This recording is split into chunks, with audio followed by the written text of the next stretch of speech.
उसी दिन रात को हॉल इस खिलौने के टुकड़े करने का फैसला करता है। वो जैसे ही चाकू से इस खिलौने के हाथ को काटता है, रहस्यमयी तरीके से इस खिलौने के हाथ से खून बहने लगता है।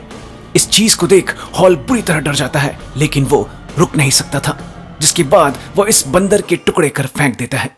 लुइस की मृत्यु के बाद इन दोनों भाइयों के इनके अंकल आंटी अपने साथ अपने घर ले आते हैं, लेकिन रहस्यमय तरीके से ये शैतानी बंदर भी इन दोनों के पास पहुंच जाता है।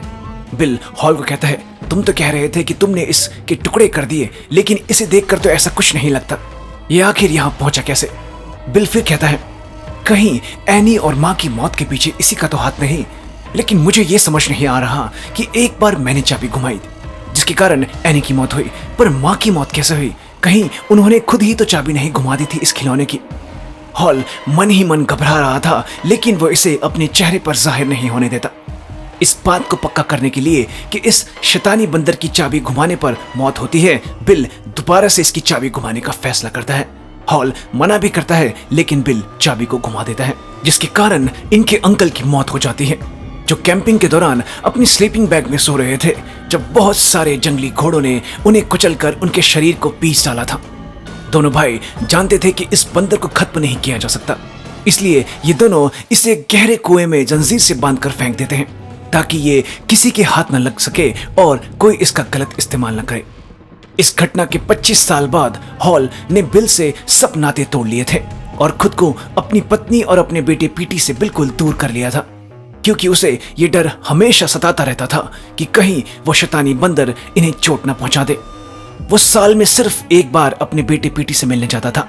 भले ही हॉल जिंदगी में बिल्कुल अकेला था, पर वो इस बात से खुश था कि कम से कम उसके परिवार में किसी की मौत नहीं हो रही थी। लेकिन एक दिन अचानक उसकी आंटी ईडा की मौत रहस्यमय तरीके से गैस की आग से जलने के कारण हो जाती है। इस घटना से ठीक एक दिन पहले उन्होंने अपने घर के पुराने सामान की सेल रखी थी, जिसमें वो शैतानी बंदर भी था, जिसे रिक्की नाम का लड़का खरीद लेता है। कुछ दिन बाद हॉल हर साल की तरह इस साल भी अपने बेटे से मिलने पहुंचता है। ये घूमने निकल जाते हैं जब हॉल को बिल का फोन आता है, जो उसे बताता है कि आंटी ईडा की मौत बहुत ही रहस्यमय तरीके से हुई है और उसे डर है कि कहीं इसमें उस शैतानी बंदर का हाथ ना हो। हॉल बिल को कहता है, अगर ये सच है भी तो मैं वहां जाकर करूंगा क्या? उस बंदर को खत्म तो किया जा नहीं सकता। बिल कहता है, हाँ, उसे खत्म नहीं किया जा सकता, लेकिन तुम उसे अपने साथ रखकर उस पर नजर तो रख सकते हो कि कोई उसकी चाबी को ना घुमा दे। वो शैतानी बंदर एक श्राप की तरह हमारे परिवार को लग चुका है, जो हर बार चाबी घुमाने पर हमारे आसपास किसी को मार देता है। क्या तुम ये चाहते हो कि ये बंदर पीटी को मार दे?